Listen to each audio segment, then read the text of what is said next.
দুয়ারীপাড়া সরকারি মহাবিদ্যালয়ের একাদশ শ্রেণীর প্রিয় শিক্ষার্থীবৃন্দ, তোমাদের সবাইকে দুয়ারীপাড়া সরকারি মহাবিদ্যালয়ের সবুজ ক্যাম্পাসে স্বাগতম। একই সাথে তোমাদের সবাইকে জীববিজ্ঞান প্রথম পত্র উদ্ভিদবিদ্যা ক্লাসেও স্বাগতম জানাচ্ছি। তোমাদের সাথে আছি মোহাম্মদ মিজানুর রহমান, প্রভাষক, উদ্ভিদবিদ্যা বিভাগ, দুয়ারীপাড়া সরকারি মহাবিদ্যালয়, রূপনগর, ঢাকা। আজকে আমাদের পাঠ শিরোনাম কোষ ও এর প্রকারভেদ।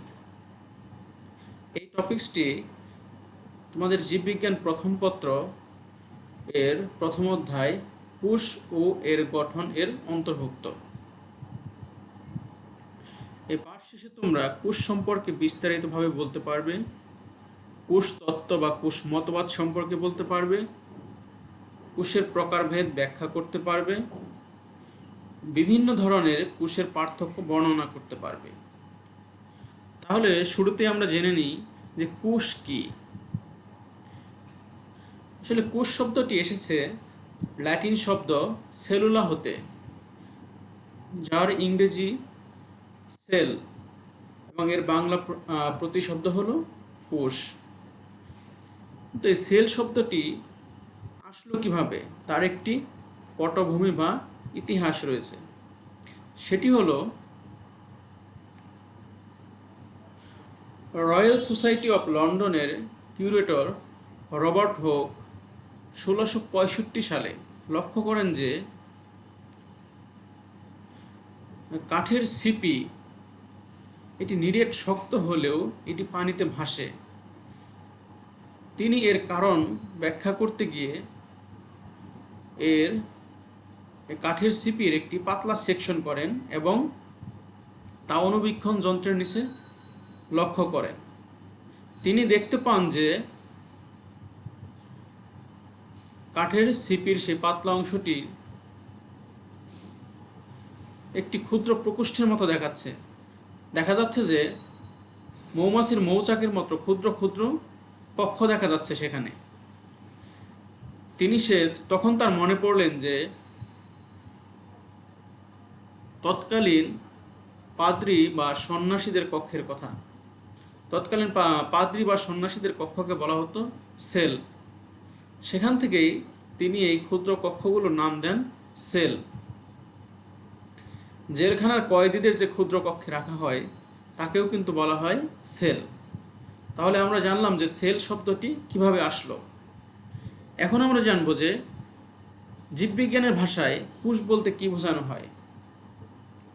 জীববিজ্ঞানের ভাষায় কোষ হলো জীবদেহের গাঠনিক এবং কার্যকরী একক, মানে হলো স্ট্রাকচারাল অ্যান্ড ফাংশনাল ইউনিট জীবদেহের, যা নির্দিষ্ট পরিমাণ প্রোটোপ্লাজম নিয়ে গঠিত হবে, বৈষম্য ভেদ্য ঝিল্লি দ্বারা আবৃত থাকবে এবং তা স্বনির্ভর ও আত্মপ্রজননশীল হবে। তাহলে জীববিজ্ঞানের ভাষায় কোষ কি? কোষ হলো জীবদেহের গাঠনিক ও কার্যকর একক, যা নির্দিষ্ট পরিমাণ প্রোটোপ্লাজম নিয়ে গঠিত, বৈষম্য ভেদ্য ঝিল্লি দিয়ে আবৃত, স্বনির্ভর ও আত্মপ্রজননশীল। জীববিজ্ঞানের যে শাখায় কোষ নিয়ে আলোচনা করা হয়, অর্থাৎ কোষের যাবতীয় বিষয় নিয়ে আলোচনা করা হয়, তাকে বলা হয় কোষবিদ্যা বা সাইটোলজি। সাইটোলজির ভেতরে কোষের প্রকার, অঙ্গন, ভৌত রাসায়নিক গঠন, বিভাজন, বিকাশ, জৈবিক কার্যাবলী ইত্যাদি সম্পর্কে আলোচনা করা হয়ে থাকে। রবার্ট হুক যেহেতু প্রথমে কোষ আবিষ্কার করেছিলেন, এই জন্য তাকে বলা হয় কোষবিদ্যার জনক। তবে আধুনিক কোষবিদ্যার জনক হলো curl P Swanson.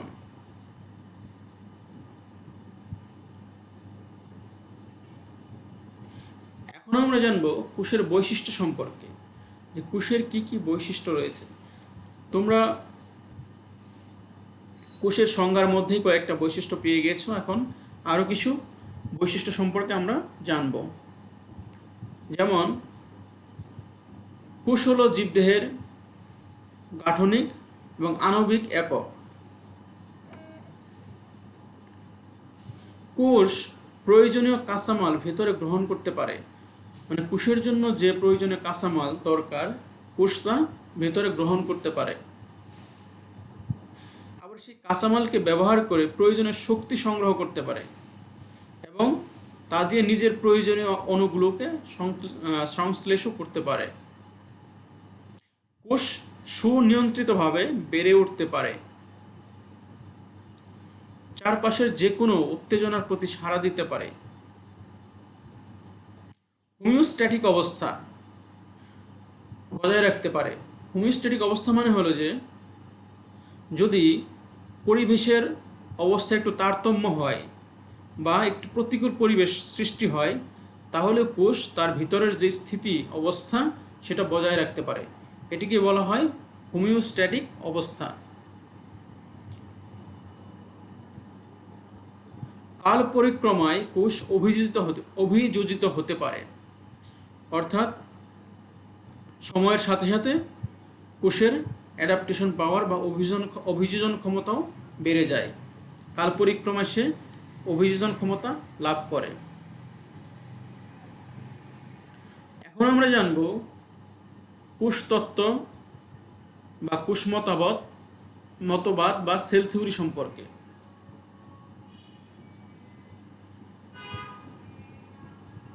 German উদ্ভিদবিজ্ঞানী Jacob স্লেইডেন, প্রাণীবিজ্ঞানী Theodore শোয়ান এবং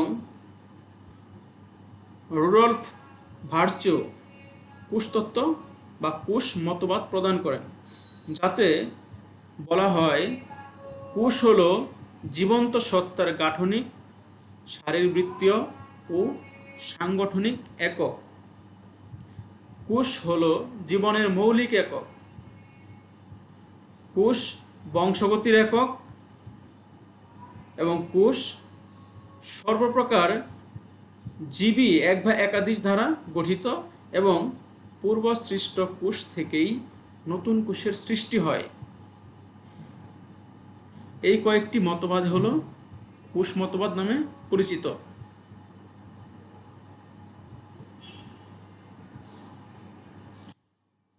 এখন আমরা জানব কোষের প্রকারভেদ। কোষ কয় ধরনের?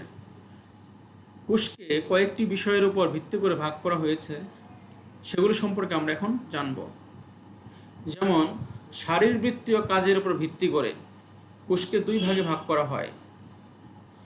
এক হলো দেহকোষ, আরেকটা হলো জনন কোষ। দেহকোষ কোনগুলো? মানে দেহ গঠনকারী যেসব কোষ সেগুলো হলো দেহকোষ, যেমন উদ্ভিদের মূল, কাণ্ড, পাতার কোষ। আবার জনন কোষ হলো যেসব কোষ শুধুমাত্র জনন কাজে অংশগ্রহণ করে, যেমন শুক্রাণু বা পুংগ্যামেট এবং ডিম্বাণু বা স্ত্রী গ্যামেট, এরা হলো জনন কোষ। এরপরে নিউক্লিয়াসে যে ক্রোমোজোম, সেই ক্রোমোজোম সংখ্যার ভিত্তিতে আবার কোষ দুই ধরনের। একটা হলো ডিপ্লয়েড কোষ, আরেকটি হলো হ্যাপ্লয়েড কোষ। তাহলে ডিপ্লয়েড কোষ কোনগুলো? ডিপ্লয়েড কোষ হলো যেসব কোষের নিউক্লিয়াসে দুই সেট ক্রোমোজোম থাকবে, তারা হলো ডিপ্লয়েড কোষ। আর যেসব কোষের নিউক্লিয়াসে এক সেট ক্রোমোজোম থাকবে, তারা হলো হ্যাপ্লয়েড কোষ। অধিকাংশ প্রাণী এবং বহু অপুষ্পক ও সপুষ্পক উদ্ভিদ ডিপ্লয়েড কোষ থাকে। আবার সকল ব্রায়োফাইট এবং অধিকাংশই শৈবাল এবং ছত্রাকের কোষ হলো হ্যাপ্লয়েড কোষ। এরপরে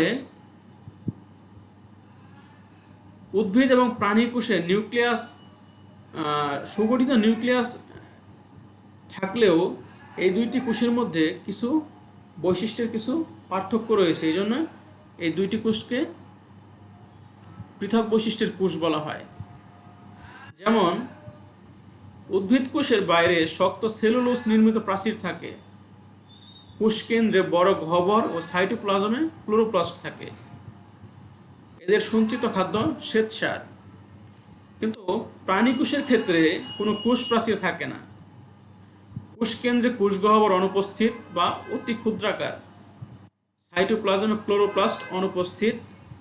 এদের সঞ্চিত খাদ্য গ্লাইকোজেন ও চর্বি। এই কয়েকটা বৈশিষ্ট্যের কারণে উদ্ভিদ এবং প্রাণী কোষ দুইটি আলাদা বৈশিষ্ট্যের কোষ হিসেবে বিবেচিত হয়। এরপরে রয়েছে নিউক্লিয়াসের গঠনের উপর ভিত্তি করে। নিউক্লিয়াসের গঠনটা কেমন তার উপর ভিত্তি করে কোষ আবার দুই ধরনের, একটা আদি কোষ আর একটা হলো প্রকৃত কোষ। একটা হলো প্রোক্যারিওট আর একটা হলো ইউক্যারিওট। আদি কোষ মানে হলো সহজ ভাষায় যার নিউক্লিয়াস অগঠিত, সুগঠিত নয় যেসব কোষের, তাকে বলা হয় আদি কোষ। আর যেসব কোষের নিউক্লিয়াস সুগঠিত তাকে বলা হয় প্রকৃত কোষ। যেমন ব্যাকটেরিয়ার কোষ হলো আদি কোষ, অধিকাংশ উদ্ভিদ এবং সকল প্রাণী কোষ হলো প্রকৃত কোষ। এখন আমরা জানবো আদি কোষ ও প্রকৃত কোষের মধ্যে কি কি পার্থক্য রয়েছে। সেটা হলো,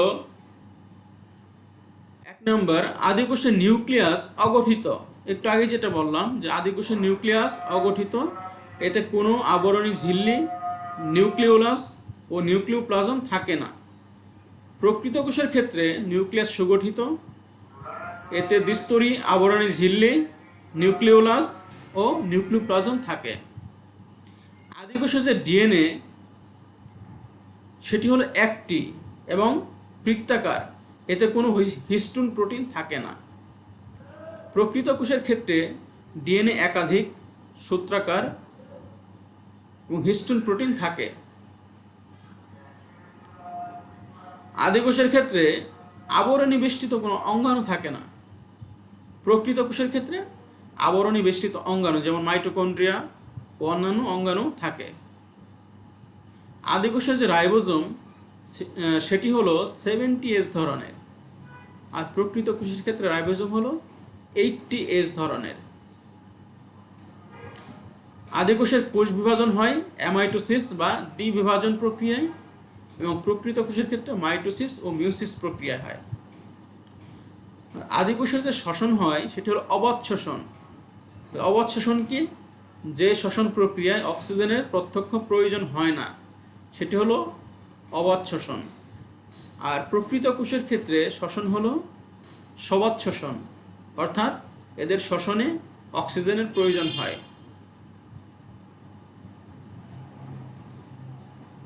আদি কোষের যে আরএনএ পলিমারেজ এনজাইম এটি হলো এক ধরনের।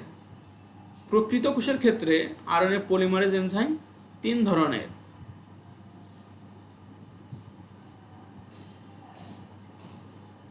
আদি কোষের ক্ষেত্রে অপেরন থাকে, প্রকৃত কোষের ক্ষেত্রে অপেরন থাকে না। তাহলে এখানে অপেরন কি? অপেরন বলতে কি বোঝানো হচ্ছে? অপেরন হলো আদি কোষের জিন প্রকাশের একটি ইউনিট, অর্থাৎ এই ইউনিটে 4 ধরনের জিন থাকে। 4 ধরনের জিনকে একসাথে বলা হয় অপেরন।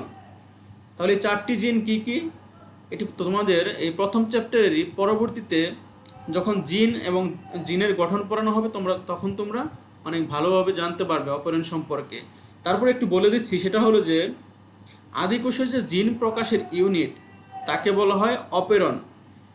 এই অপেরণে 4 প্রকার জিন থাকে, এদের একত্রে বলা হয় অপেরন।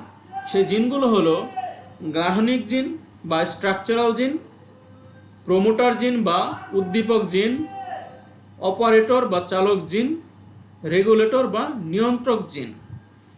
এই 4 জিনকে একসাথে বলা হয় অপেরন, যা শুধুমাত্র আদি কোষে থাকে, কিন্তু প্রকৃত কোষের ক্ষেত্রে অপেরন থাকে না।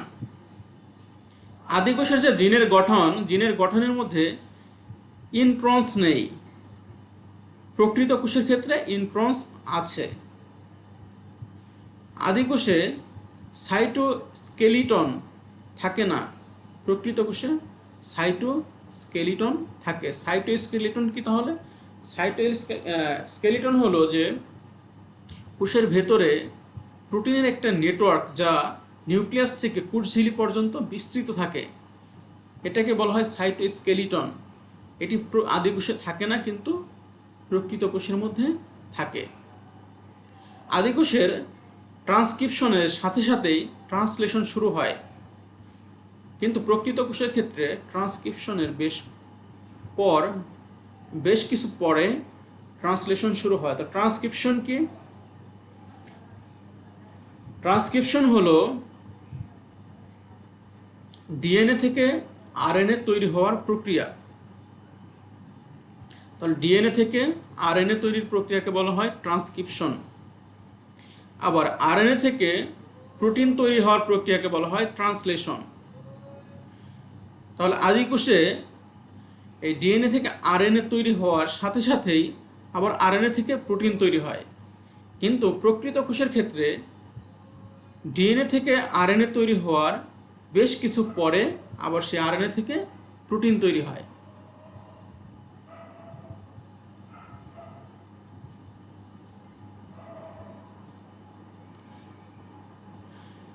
আজকের ক্লাসের তোমাদের এখানেই সমাপ্তি। পরবর্তী ক্লাসে আমরা বিভিন্ন ধরনের কোষের গঠন সম্পর্কে আলোচনা করব। তোমাদের সবাইকে অসংখ্য ধন্যবাদ।